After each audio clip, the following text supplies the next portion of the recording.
Seigneur, merci pour ces moments que tu permets, Seigneur, pour cette grâce que tu nous fais, Seigneur, de pouvoir écouter ta parole. Toi, le Dieu des esprits de prophètes, Seigneur, enseigne-nous, édifie-nous, et que cette parole puisse porter du fruit dans nos cœurs, Seigneur, afin de nous aider à avancer avec toi, au nom de Jésus-Christ de Nazareth. Merci, Seigneur. Amen. Shalom à tous, je rends grâce au Seigneur pour ces moments qui me permet de pouvoir partager sur un point qui est très important, qui est celui du temps. Donc le temps, quand on parle du temps, on voit les saisons et voilà quoi. Donc nous savons tous que Dieu est un Dieu de temps. Donc Dieu travaille avec le temps. Quand on voit même la création de Genèse, quand on voit dans Genèse, on voit que Dieu, le premier jour, Dieu crée, deuxième jour, troisième, quatrième, cinquième, sixième, et on va nous dire que le septième aussi, il se repose. Donc, le septième jour aussi, qui est un temps de repos aussi. Donc, pendant 6 jours, il a travaillé, et le septième jour, Dieu se repose. Donc, on comprend ici que Dieu est un Dieu de temps. Dieu travaille avec le temps. Quand on regarde la création fonctionne avec le temps. La création fonctionne avec le temps. La nature même aussi fonctionne avec le temps. En fait, la terre tourne autour du temps. Donc, des saisons aussi. En fait, quand on parle de temps, ce sont des saisons en fait. On a s'il faut parler du fonctionnement de la terre, par exemple, on a des saisons. On a la grande saison sèche, on a la petite saison sèche, on a la grande saison de pluie, on a la petite saison de pluie.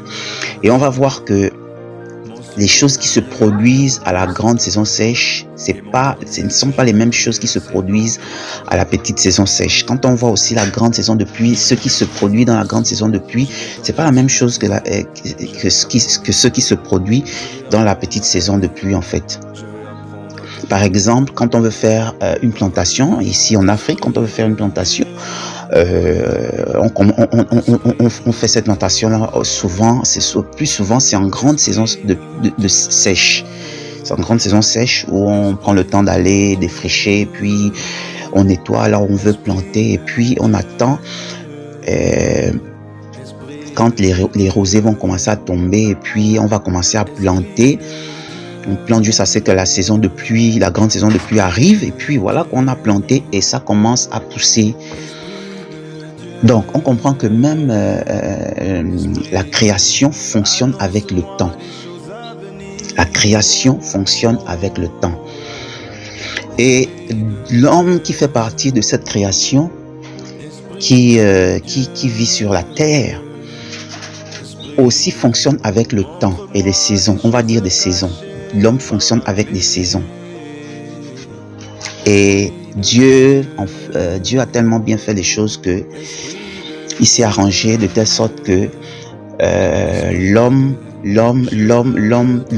fonctionne dans des saisons, dans des temps bien définis. Genèse 1, on comprend que la première chose qu'on comprend, c'est que Dieu se donne d'abord du temps, parce qu'il prend un temps pour créer. Donc Dieu se donne, le Dieu qui est le Dieu du temps, se donne un temps pour créer. Donc on nous dit, au commencement, Dieu créa les cieux et la terre.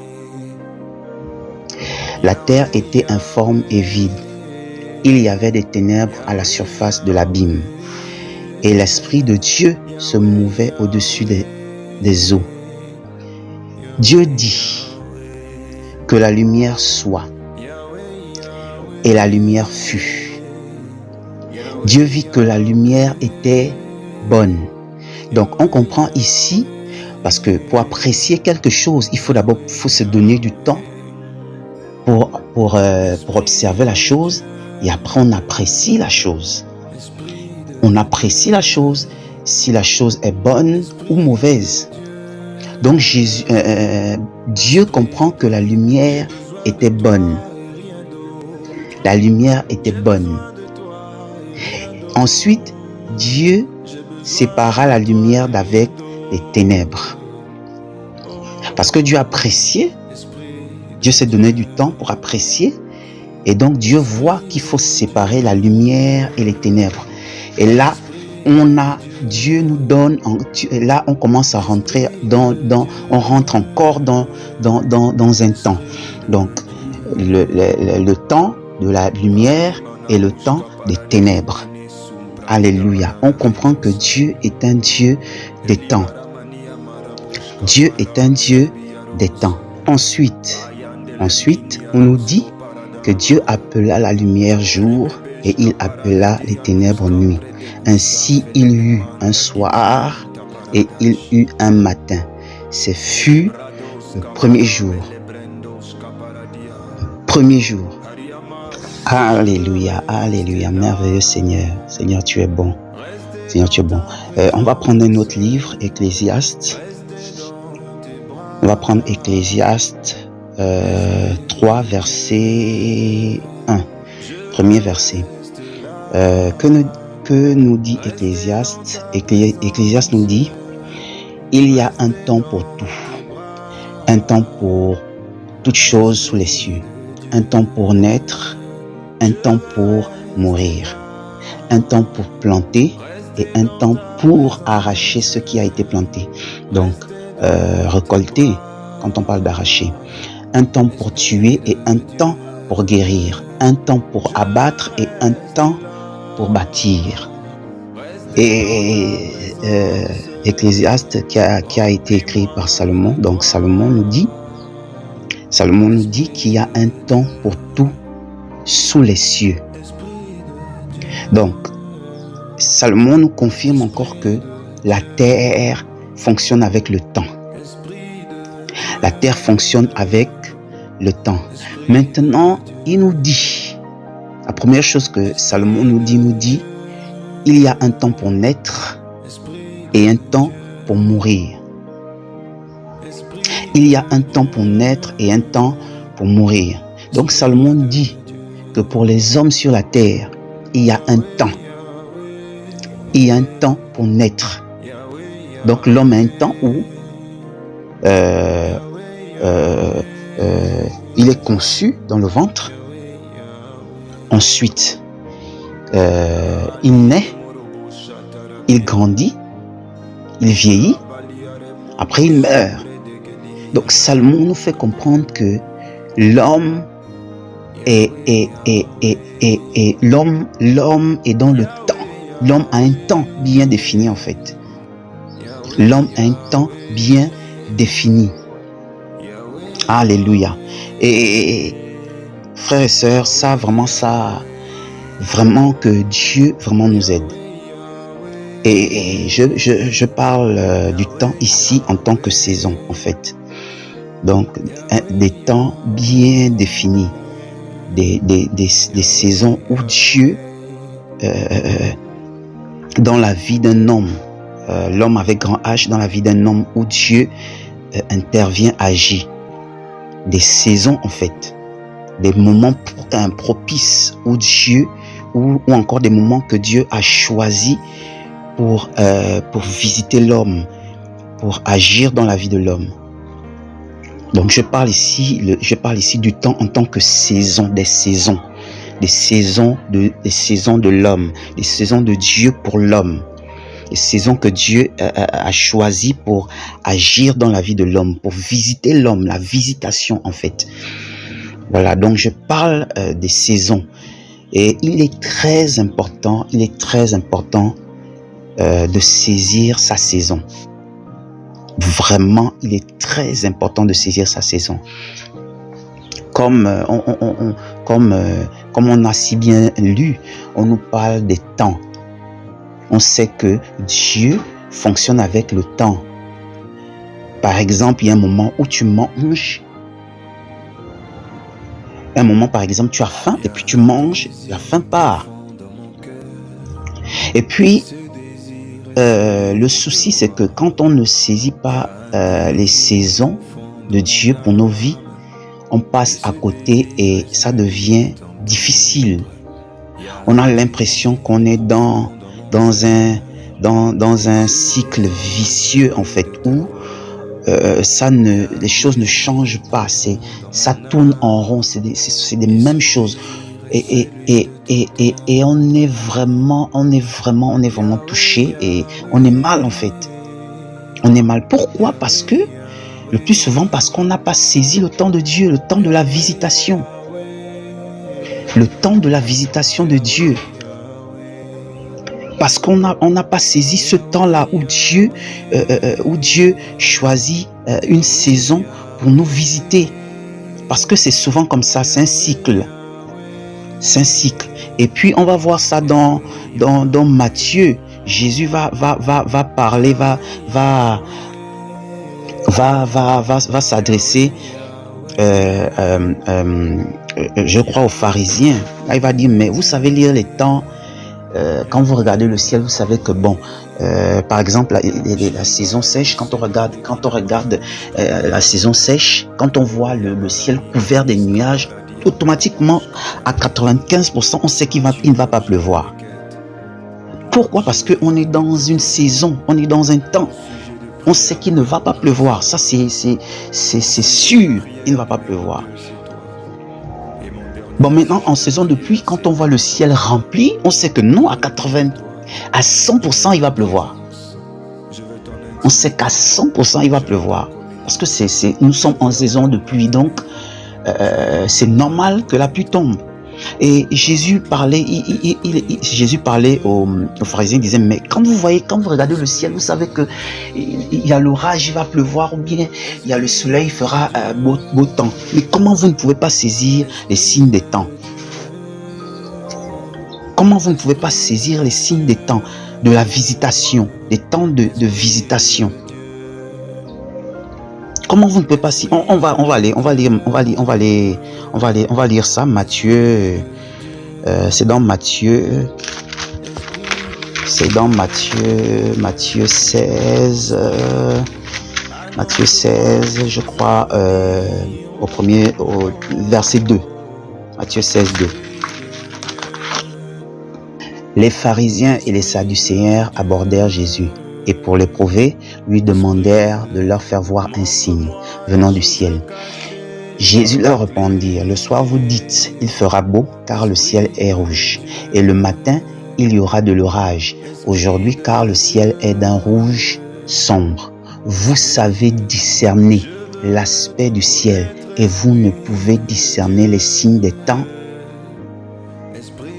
Et là, Jésus va reprendre sévèrement les pharisiens et les sadducéens. Il va leur dire, mais vous, quand vous regardez le ciel, vous savez que non, bon, le temps, quand on voit le temps là, il va pleuvoir ou il ne va pas pleuvoir. Mais le temps de la visitation, vous n'arrivez pas à saisir. Hein? Vous n'arrivez pas à saisir le temps de votre visitation. Vous êtes quel genre de personne? Vous êtes quel genre de personne? En fait, quand on essaye de comprendre maintenant pourquoi Jésus disait ça aux pharisiens, en fait, c'est parce que aux pharisiens et les sadducéens, parce que en fait eux ils attendaient le Messie. En fait ils attendaient le Messie, et maintenant le truc c'est que le Messie étant là devant eux, mais ils n'arrivaient pas à discerner, à saisir le temps de la visitation, que le Messie était déjà là. Donc non, mais pour eux c'était voilà, parce que ils voulaient que bon, ok, tu nous dis ce que tu es, mais montre-nous vraiment si c'est. Mais après Jésus va se fâcher, va dire, mais vous êtes quel genre d'esprit en fait? Vous êtes quel genre de personne? Vous n'arrivez pas à discerner alors que le Messie est là, le temps de votre visitation. Vous n'arrivez pas à discerner. Et ça c'est un problème, c'est propre à l'homme. C'est propre à l'homme en fait. Tu vois. En fait, ce que j'ai vraiment envie de nous faire saisir ici, en fait, c'est nous dire que le temps est très important. Le temps est très important. C'est important de saisir le temps de Dieu pour nos vies. C'est très important. Parce que quand on ne saisit pas le temps de Dieu, Ou alors quand on n'est pas dans le temps de Dieu, ça devient compliqué. C'est tout et n'importe quoi en fait.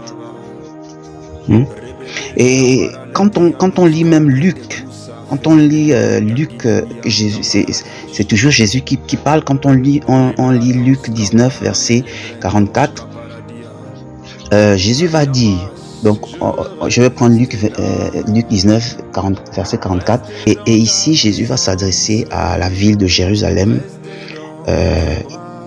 Pourquoi? Parce que Jérusalem la ville de Jérusalem n'a pas saisi son temps de visitation en fait. Donc Jésus va dire, ils te détruiront, toi et tes enfants, au milieu de toi, et ils ne laisseront pas en toi pierre sur pierre, parce que tu n'as pas connu le temps où tu as été visité. C'est terrible.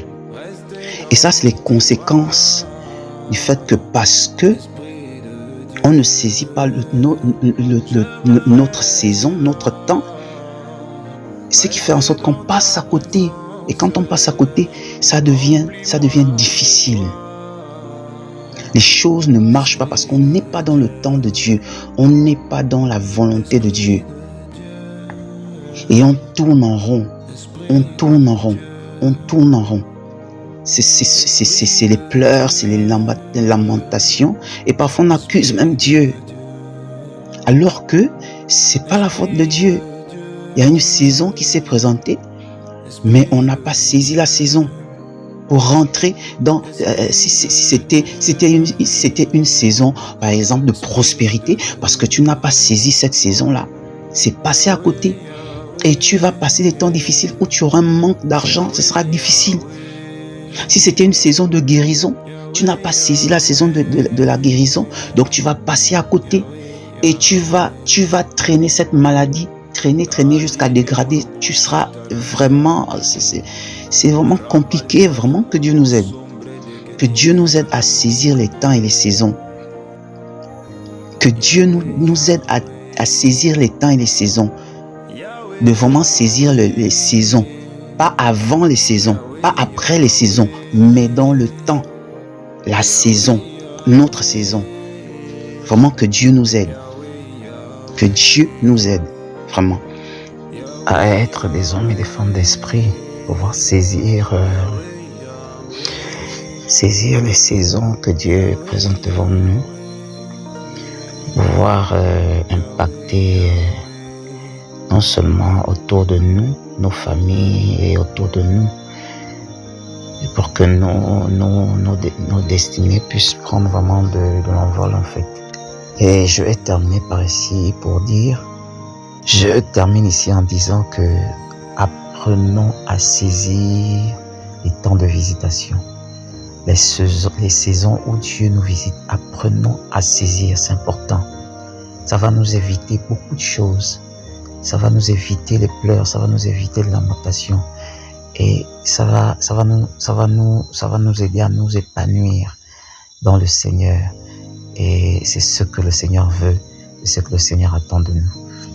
Donc, je rends grâce au Seigneur pour ces moments. Et j'aimerais dire qu'il y aura une deuxième partie où je vais essayer de expliquer comment ce qu'il faut faire pour pouvoir apprendre à saisir les saisons. Donc, merci beaucoup. Shalom. Et ce désir est celui de te voir. Il y a un désir